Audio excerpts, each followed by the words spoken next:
नमस्कार दोस्तों, JS class as के यूट्यूब चैनल पर आपका हार्दिक स्वागत है। मैं सुनील कुमार प्रजापति आज आपको साइंस के अमल और विसार लवण के बारे में बताएंगे।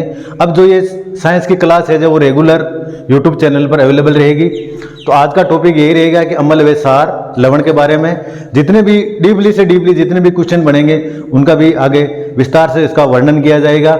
आज जो टॉपिक है वो अमल विसार लवण है। तो अमल किसे कहते हैं, अमल के गुण क्या क्या है, अमल किस किस में पाया जाता है और अमल के कितने प्रकार होते हैं, इसका सारा टॉपिक यहाँ वर्णन किया जाएगा।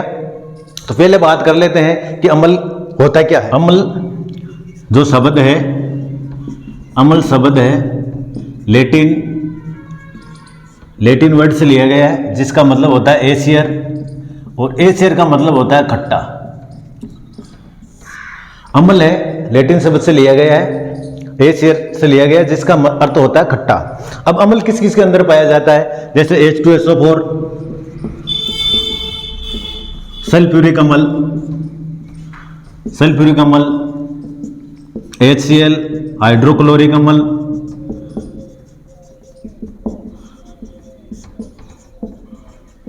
और HNO3 नाइट्रिक अमल। ये तो थोड़ा सी अमल के बारे में उदाहरण दे दिए। अब आगे बात करते हैं कि अमल की जो परिभाषा है जो अलग अलग वैज्ञानिकों ने उनके आधार पर दे रखी है। तो पहले बात कर लेते हैं परिभाषा के बारे में।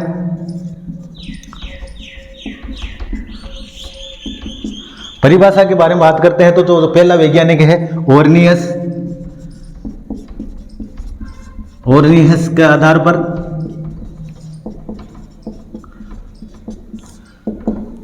के आधार पर अब परिभाषा की बात करें तो ओर्नियस ने यह बताया कि अम्ल वो पदार्थ होते हैं जो जलीय विलयन में H+ आयन देते हैं, उसे अम्ल कहते हैं।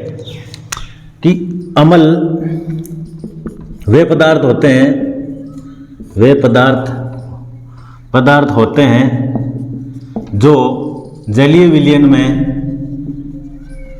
H+ आयन देते हैं, उसे अम्ल कहते हैं।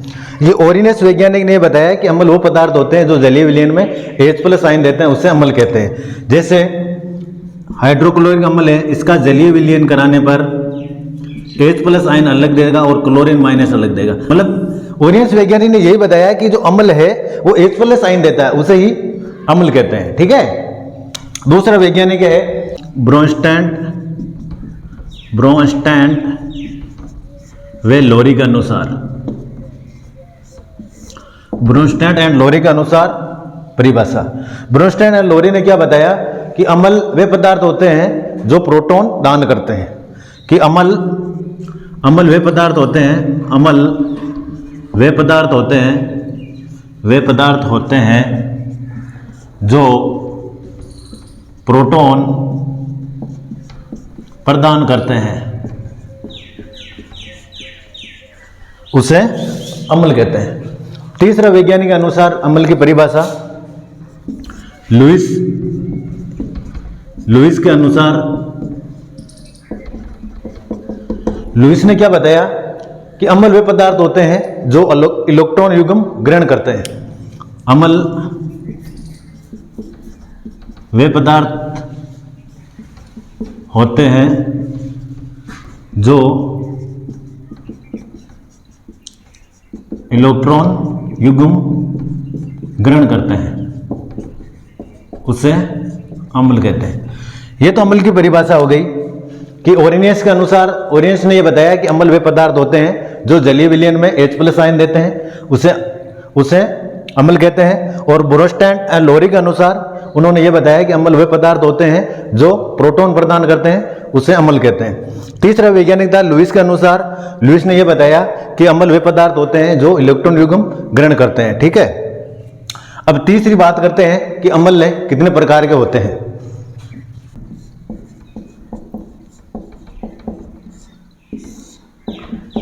अम्ल के प्रकार, अम्ल कौन कौन से प्रकार के होते हैं।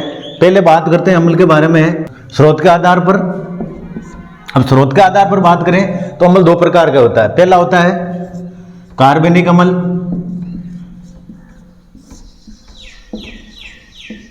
या इसको बोल दो प्राकृतिक अम्ल।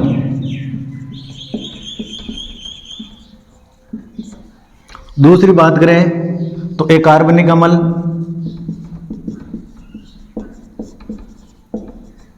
इसको बोल देते हैं कृत्रिम अम्ल।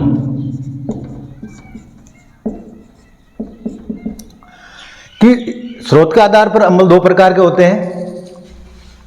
पहला होता है कार्बनिक अम्ल जिसको प्राकृतिक अम्ल बोलते हैं, दूसरा होता है अकार्बनिक अम्ल जिसको कृत्रिम अम्ल बोलते हैं। ठीक है, अब बात करते हैं पहले कि कार्बनिक अम्ल क्या होता है।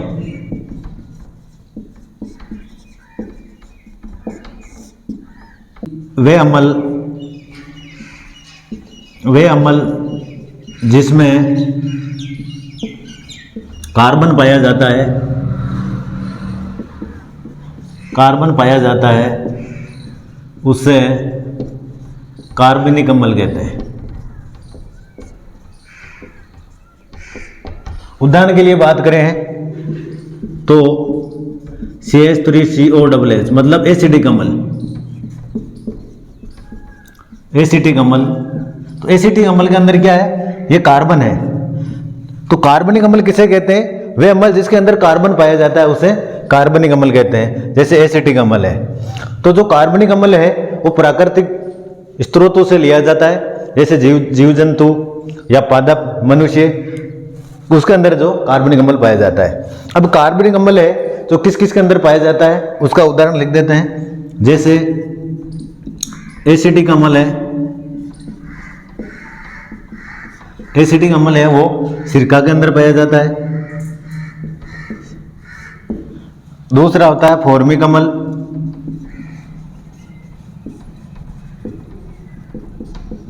फॉर्मिक अम्ल है जो चींटी के डंक व मधुमक्खियों के डंक के अंदर पाया जाता है। तीसरा होता है सिट्रिक अम्ल, सिट्रिक अम्ल है जो नींबू संतरा के अंदर पाया जाता है।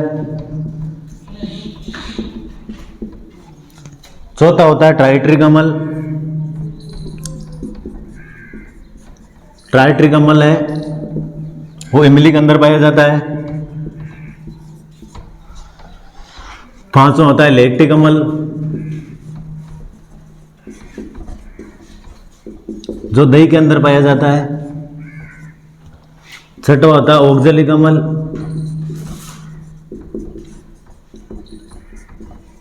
ऑक्जेलिक अम्ल है जो पालक व टमाटर के अंदर पाया जाता है।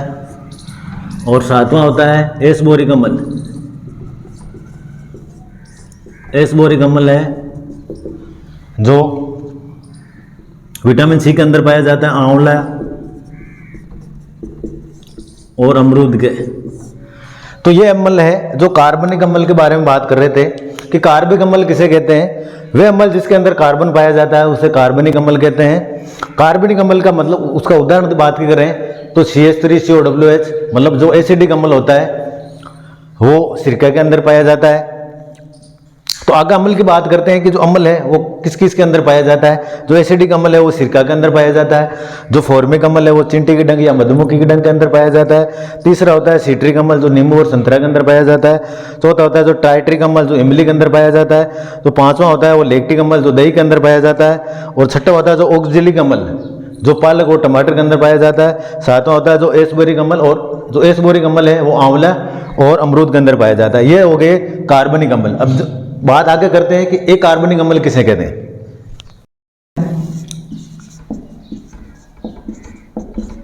एक कार्बनिक अम्ल,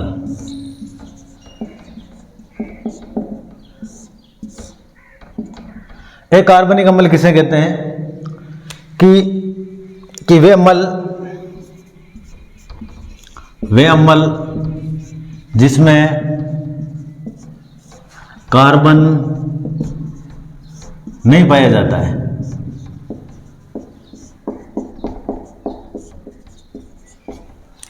कि अकार्बनिक अम्ल किसे कहते हैं, वे अम्ल जिसके अंदर कार्बन नहीं पाया जाता है उसे अकार्बनिक अम्ल कहते हैं। जैसे HCl है, H2SO4 है, HNO3 है।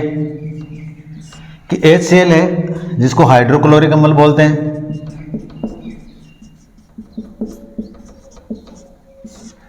हाइड्रोक्लोरिक अम्ल बोलते हैं। इसका उपयोग है प्रयोगशाला के अंदर किया जाता है।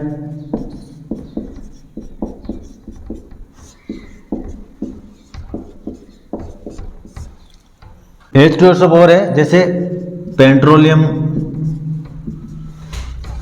के उपयोग में लिया जाता है। और HNO3 है जो नाइट्रिक अम्ल है, इसको विस्फोटक पदार्थों में काम में लिया जाता है। विस्फोटक पदार्थों में काम में लिया जाता है।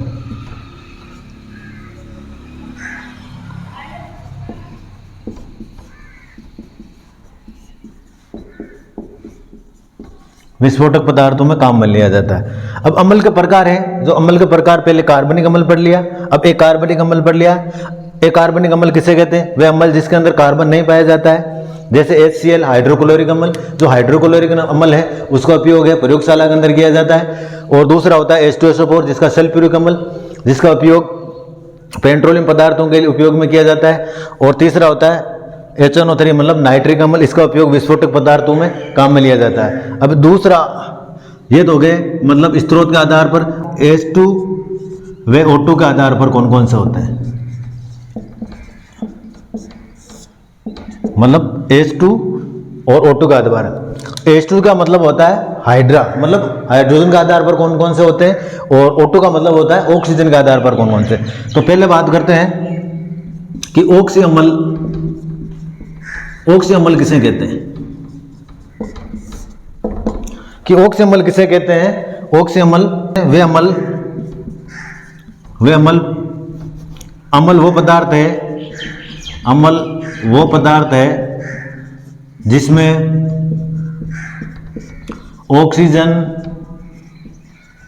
ऑक्सीजन व हाइड्रोजन दोनों पाए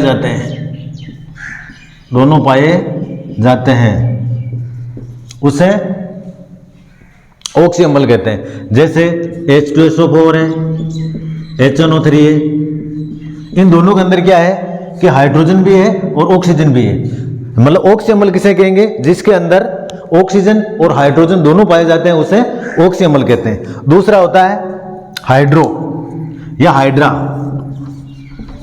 तो हाइड्रा का मतलब होता है हाइड्रोजन, जिसके अंदर अम्ल वो पदार्थ है जिसमें हाइड्रोजन पाए जाते हैं लेकिन ऑक्सीजन नहीं पाई जाती है।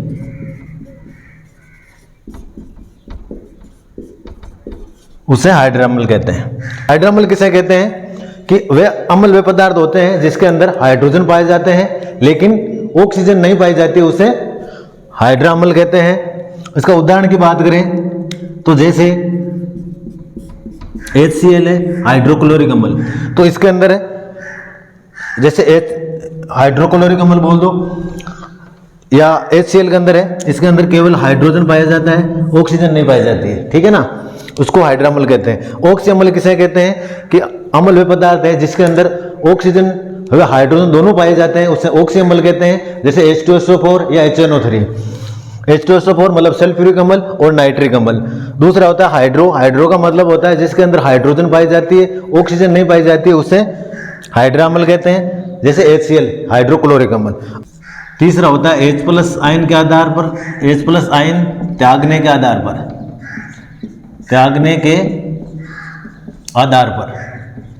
H+ आयन के त्यागने पर दो अम्ल होते हैं। पहला होता है प्रबल अम्ल और दूसरा होता है दुर्बल अम्ल।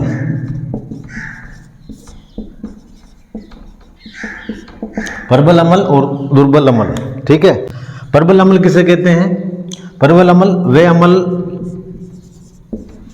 जो जलीय विलयन में पूर्णतः आयनित होते हैं, उसे प्रबल अम्ल कहते हैं।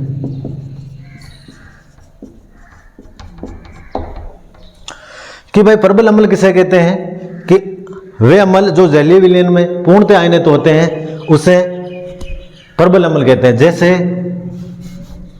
जैसे HCl है, इसका जलीय विलयन कराने में H+ आयन अलग दे देगा, क्लोरीन आयन। तो मतलब ये इसका कहने का यह मतलब है कि जो प्रबल अम्ल किसे कहते हैं कि वे अम्ल जो जलीय विलयन में H+ मतलब जलीय विलयन में पूर्णतः आयनित हो जाते हैं तो उसे प्रबल अम्ल कहते हैं। जैसे हाइड्रोक्लोरिक अम्ल का जलीय विलयन कराने पर मतलब H+ आयन अलग देगा जो और क्लोरीन आयन अलग देगा, मतलब ये पूर्णतः आयनित हो गया है, इसको प्रबल अम्ल कहते हैं। दूसरा अम्ल होता है जिसको हम कहते हैं दुर्बल अम्ल। दुर्बल अम्ल किसे कहते हैं कि वे अम्ल जो जलीय विलयन में पूर्णतः आयनित नहीं होते हैं, मतलब आंशिक आयनित होते हैं, उसे दुर्बल अम्ल कहते हैं। जैसे कि वे अम्ल, इसकी परिभाषा है, वे अम्ल जो जलीय विलयन में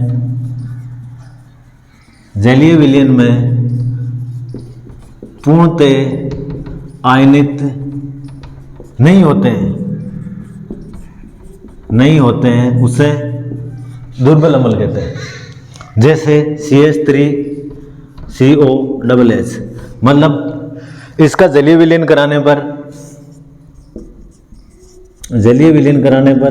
CH3 अलग बन जाएगा और COOH अलग बन जाएगा, मतलब ये पूर्णतः आयनित नहीं हुए तो इसको दुर्बल अम्ल कहते हैं। CH3COOH का मतलब होता है ये एसिडिक अम्ल है जिसका जलीय विलयन कराने पर मेथेन अलग बन जाएगा और कार्बोनिक अम्ल अलग बन जाएगा, तो ये मतलब पूर्ण तरह से आयनित नहीं हुए, इसको दुर्बल अम्ल कहते हैं। आगे बात करें तो विलयन के आधार पर अम्ल कौन कौन से प्रकार के होते हैं। चौथा प्रकार है कि विलयन के आधार पर अम्ल कितने प्रकार के होते हैं।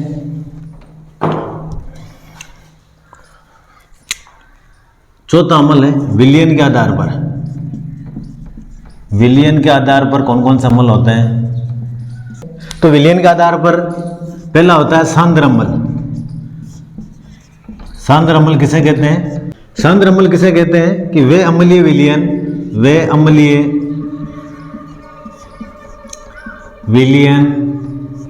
जिसमें अम्लीय विलायक की मात्रा अधिक होती है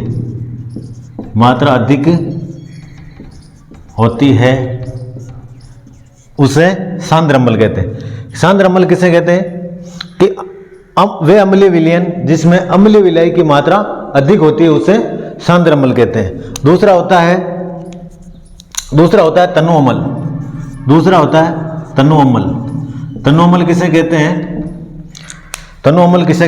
वे अम्लीय विलयन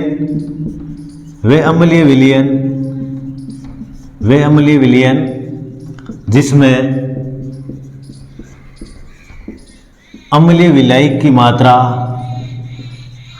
अम्लीय विलायक की मात्रा कम होती हो उसे तनु अम्ल कहते हैं। तो ये तो हो गए अम्ल के प्रकार कि अम्ल किसे कहते हैं। एक बार फिर से रिवीजन करा देता हूं कि अम्ल है जो लैटिन शब्द से लिया गया, लैटिन शब्द एसिड से लिया गया है जिसका मतलब होता है एसिड का मतलब होता है खट्टा। अब जो अम्ल की परिभाषा है तीन वैज्ञानिक ने अलग अलग दी है। ओरियंस के अनुसार अम्ल की परिभाषा ये है कि अम्ल वे पदार्थ होते हैं जो जलीय विलयन में H+ आयन देते हैं, उसे अम्ल कहते हैं। दूसरा होता है ब्रोस्टैड एवं लोरी के अनुसार, उन्होंने ये परिभाषा बताई कि अम्ल वे पदार्थ होते हैं जो प्रोटॉन प्रदान करते हैं, उसे अम्ल कहते हैं। तीसरा वैज्ञानिक लुईस के अनुसार, लुईस ने यह बताया कि अम्ल वे पदार्थ होते हैं जो इलेक्ट्रॉन युग्म ग्रहण करते हैं। ये तो अम्ल की परिभाषा हो गई।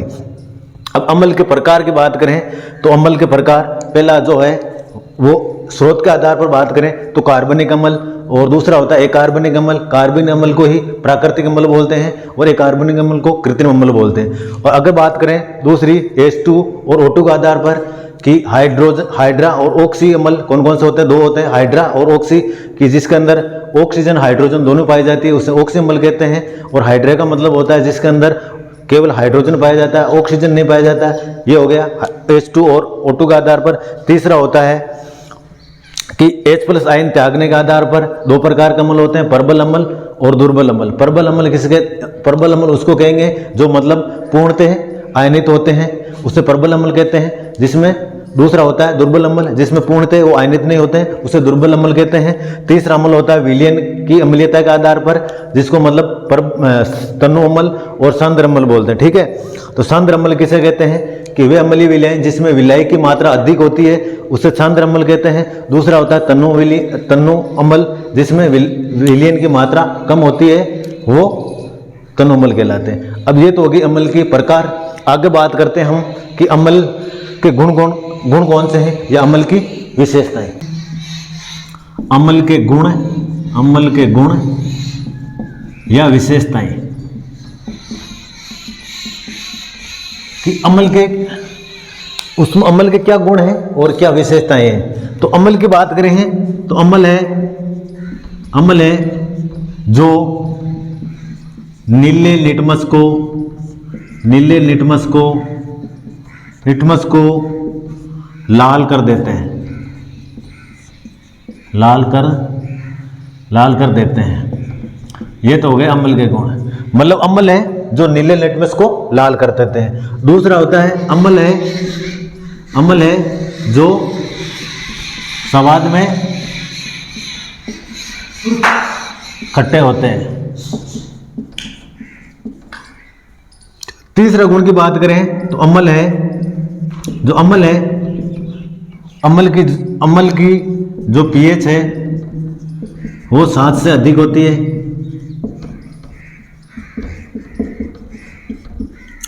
चौथा गुण की बात करें तो अम्ल है जो जलीय विलयन में सुचालक होते हैं।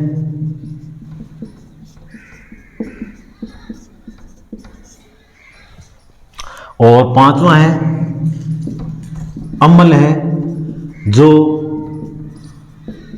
धातुओं से क्रिया करके